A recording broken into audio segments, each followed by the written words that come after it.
भी संविधान को बचाने के लिए, आरक्षण को बचाने के लिए, बहुजन समाज को गुलाम होने से बचाने के लिए सदन में मैंने आवाज को बुलंद किया, आवाज को उठाया। उस समय लोकसभा में तमाम हमारे पिछड़े जाति के सांसद थे, अनुसूचित जाति के सांसद थे, जनजाति के सांसद थे।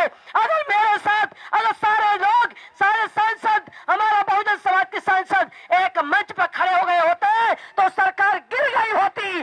तो मैंने बीजेपी को भी मैंने पार्टी छोड़ दिया, सांसद पद छोड़ करके सदन से लेकर के पूरे भारत में मैं बहुजन समाज के लोगों को जगाने का काम किया।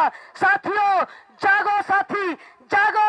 अगर बहुजन समाज के साथी अगर नहीं जागेंगे तो 2024 के बाद हमारा संविधान, हमारा अधिकार, हमारी आजादी खत्म हो जाएगी।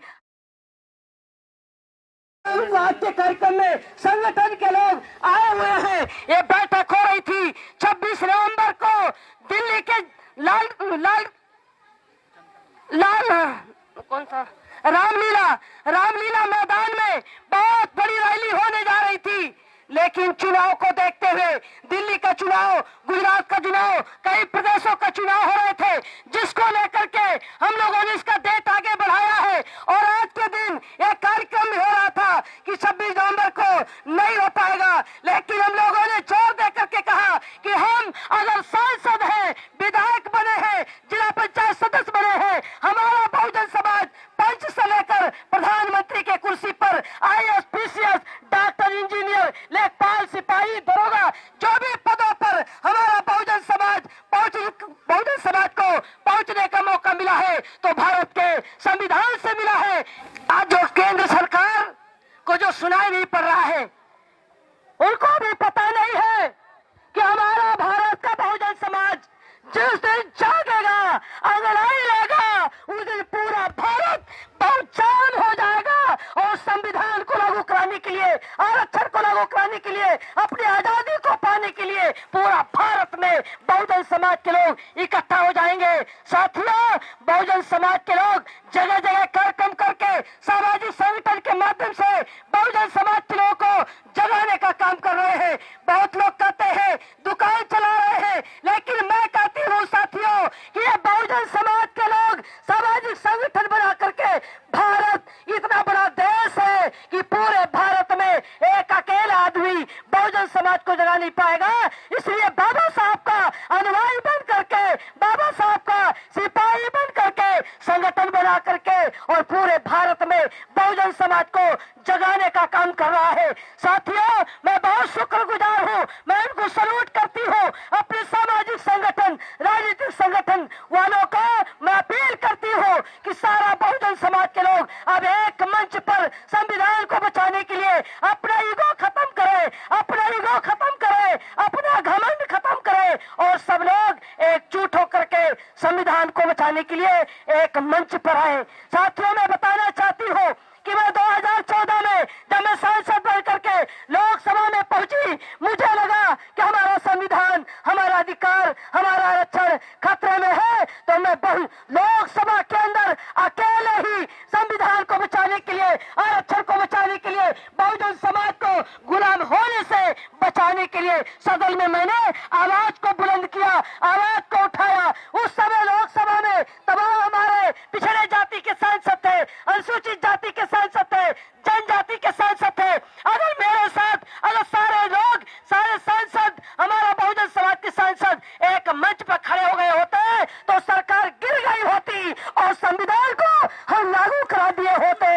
लेकिन लोगों ने हमारे जब लोकसभा में हमारी बातों को अनसुनी किया, सरकार ने हमारी बातों को अनसुनी किया, तो मैं सरकार को जब मेरी बातों को अनसुनी किया तो मैंने बीजेपी को भी मैंने पार्टी छोड़ दिया, सांसद पद छोड़ करके सदन से लेकर के पूरे भारत में मैं बहुजन समाज के लोगों को जगाने का काम किया। साथियों, जागो साथी, जागो। अगर बहुजन समाज के साथी अगर नहीं जागेंगे तो 2024 के बाद हमारा संविधान, हमारा अधिकार, हमारी आजादी खत्म हो जाएगी। अगर चाहते हो अपनी सुरक्षा, अगर चाहते हो अधिकार, अगर चाहते हो सम्मान, अगर चाहते हो न्याय, तो सभी बहुजन समाज के लोग एक मंच पर आ जाओ, एक मंच पर आ जाओ। मैं आज संविधान दिवस के अवसर पर, संविधान दिवस के पर्व दिवस पर मैं पूरे भारत के बहुजन समाज के लोगों से अनुरोध करना चाहती हूँ, आप लोगों से अनुरोध करना चाहती हूँ कि देश में आंदोलन को चलाने के लिए, समाज को इकट्ठा करने के लिए, समाज की लड़ाई लड़ने के लिए आप सब लोग एकजुट हो। बहुजन समाज की लड़ाई लड़ने के लिए मैंने अपना घर भी छोड़ा है, मैंने अपना परिवार भी छोड़ा है, मैंने बीजेपी जैसे पार्टी, राष्ट्रीय पार्टी को छोड़ा है, मैंने सांसद पद छोड़ करके पूरे भारत में बहुजन समाज को मैं जगाने का काम कर रही हूँ। मैंने तय किया है कि ना मेरे पास कुछ था, ना मेरे पास कुछ है, ना मेरे पास कुछ रहेगा। मैं जब तक जिंदा रहूंगी भारत के बहुजन समाज के लिए मैं संघर्ष करती रहूंगी। बहुजन समाज के संघर्ष के लिए मैं आप सभी पूरे भारतवासी बहुजन समाज के लोगों से मैं अपील करना चाहती हूँ कि आप लोग मुझे इस आंदोलन को चलाने के लिए मात्र 1 रुपया मुझे दीजिए, मात्र 1 रुपया मुझे दीजिए, मुझे 1 रुपया मुझे दीजिए, मुझे मात्र 1 रुपया चाहिए। मैं अपने पूरे भारत के बहुजन समाज के लोगों से मात्र 1 रुपया इस आंदोलन को चलाने के लिए, संविधान को बचाने के लिए, आजादी को बचाने के लिए, बहुजन समाज का आंदोलन को चलाने के लिए मैं आप लोगों से समर्थन चाहती हूँ कि आप लोग हमारे मांग को समर्थन करेंगे। आप लोग क्या आप लोग समर्थन करेंगे? आप लोग समर्थन करेंगे? आप सबका मैं बहुत बहुत आप सबका मैं शुक्रगुजार हूँ, मैं बहुत आभारी हूँ। साथियों, समय बहुत कम है, समय बहुत कम है, समय बहुत कम है, इसलिए मैं अपील करूंगी कि 2024 हमारे लिए बहुत कम समय बचा है। इस कम समय में मैं अपील करूंगी अपने मंच पर तमाम हमारे सांसद, पूर्व सांसद, वर्तमान सांसद, तमाम संगठन के लोग और तमाम संगठन के लोग आज इस कार्यक्रम में आए हैं। हम अपने मीडिया भाइयों से भी मैं अपील करूंगी कि जो मैं बोल रही हूँ इस चैनल के माध्यम से आप लोग समाज को बताने का काम करें, जगाने का काम करें कि हमारा भारत का संविधान खतरे में है। संविधान को बचाने के लिए, लोकतंत्र को बचाने के लिए सभी बहुजन समाज के लोग एक मंच पर आकर के 2024 में या तो विकल्प बने और अगर विकल्प नहीं बन पा रहे हैं तो विकल्प के साथ खड़े हो।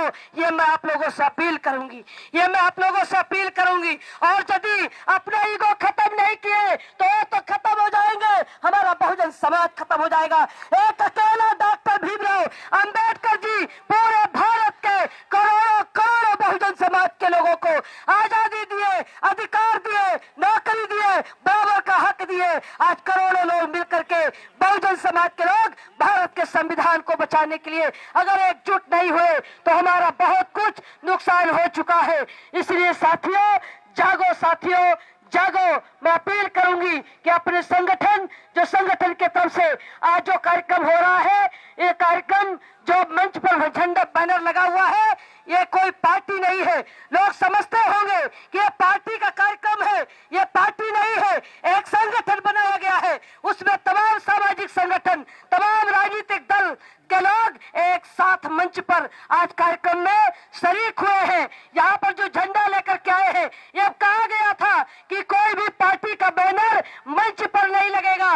जिसको समर्थन करना है, जो राजनीतिक दल के हमारे साथी हैं, जो संविधान दिवस मनाने के लिए आए, संविधान दिवस मना रहे हैं अपने कार्यकर्ताओं के साथ, अपने साथियों के साथ, वो अपना झंडा, अपना बैनर अपने साथ लाएंगे। लेकिन जो कार्यक्रम होगा वो संविधान दिवस का कार्यक्रम बिना झंडे के नीचे होगा और वो संविधान दिवस का झंडा होगा। वो संविधान पर्व का हमारा झंडा है, वो राष्ट्रीय झंडा है, वो लगा हुआ है, वो राष्ट्रीय झंडा लगा हुआ है और बाबा साहब अंबेडकर जी का झंडा लगा हुआ है। हम बाबा साहब के अनुयायी हैं और बाबा साहब के अनुयायी बनकर के हम बहुजन समाज के लोग ये जो संगठन का नाम रखा गया है। इस संगठन के माध्यम से हम लोगों ने जो एक तय किया है कि बड़ी वफादारी, बड़ी ईमानदारी, बड़ी लगन और त्याग के साथ हम सभी लोग बहुजन समाज के लोगों को इकट्ठा करेंगे और 2026 नवंबर 2023 को दिल्ली के रामलीला ग्राउंड में पूरे भारत के बहुजन समाज के लोगों को हम लोग एकजुट करेंगे। पूरे भारत के लोगों को हम लोग एकजुट करेंगे और उसी मंच से ऐलान किया जाएगा कि अब सत्ता को, संविधान विरोधी सरकार को रोकने के लिए उस दिन सारे नेता हमारे मंच पर होंगे। इन्हीं शब्दों के साथ ज्यादा न कहते हुए मैं अपनी बारी को विराम देना चाहती हूँ कि जज में सौ के शहादत को क्या पूछिए, अब तो हमने भी हाथों में सर ले लिया। कत्ल होने से आखिर कहां तक डरूं, कातिलों के मोहल्ले में घर ले लिए। इन्हीं शब्दों के साथ कि वक्त कहता है कि थोड़ा बदल जाइए, वक्त कहता है कि थोड़ा बदल जाइए, अभी कुछ भी नहीं हुआ तो समझ जाइए। घर बना करके जिसको बाबा साहब अम्बेडकर जी ने दिया, आज वो पैमान कहता है घर से निकल जाइए। अब बाबा साहब का यह दिया हुआ संविधान को बचाने के लिए मैं सभी बहुजन समाज के लोगों से मैं अपील करूंगी, ये एक मंच पर आए और संविधान को संपूर्ण रूप से लागू कराए। इन्हीं शब्दों के साथ संविधान दिवस जिंदाबाद। Subscribe now and press the bell icon. Never miss an update.